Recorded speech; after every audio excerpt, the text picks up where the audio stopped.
আমি ফুলকপির দুধ মৌরি করব। ফুলকপিগুলো একটু গরম জলে ভিজিয়ে রেখেছিলাম লবণ দিয়ে কেটে, পোকা টোকা যদি থাকে সব বেরিয়ে যাবে, এর জন্য নিয়েছি। মৌরি ভেজে গুঁড়ো করে রেখেছি, এতে আদা আর পাকা লঙ্কা বাটা, এটা দুধ রেখেছি, এটা টমেটো পেস্ট রেখেছি। কড়াইয়ে তেল দিয়েছি, এবার কপিগুলো ভেজে তুলে নেব। লবণ, লবণটা তো দেবই না, লবণ দিলে জল বেরিয়ে যাবে।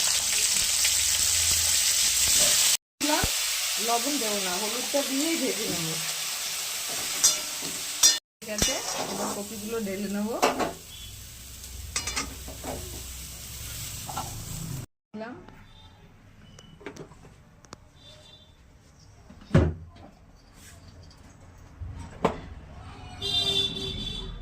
একটা মৌরি দিলাম, একটু আদা দিলাম, আদা লঙ্কা বাটাটা দিয়ে দিলাম, দুটো দিয়ে দিলাম।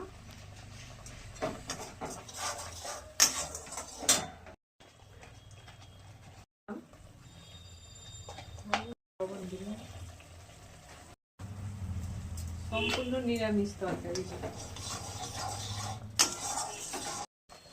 এবার কপিটা দিয়ে দিলাম, কপিটা দিয়ে আরেকটু কষাবো।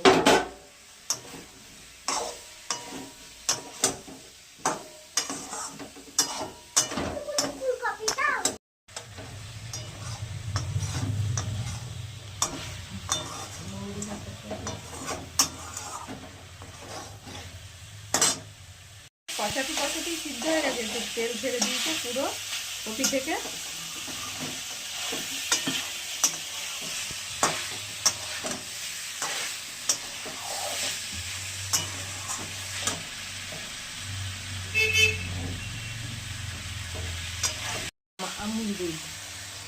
আমুল দুধ গুলিয়ে রেখেছিলাম, দিয়ে দিলাম।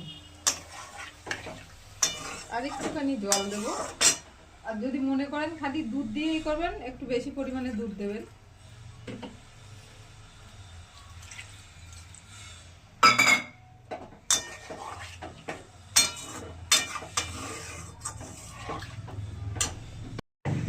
দিয়ে দিলাম। যারা নিরামিষ খান এভাবে করে খেয়ে দেখবেন একবার, এক তরকারি দিয়েই ভাত খাওয়া হয়ে যাবে। মৌরি ফুলকপি এই যে নামিয়ে দেবো, একবার এইভাবে করে খেয়ে দেখবেন আপনারা, এক তরকারিতেই ভাত খাওয়া হয়ে যাবে পুরো একটা। হয়ে গেছে এটা নিরামিষ যারা খায়, আর কপি তো সবসময় ভালোই বাসে না লোকে।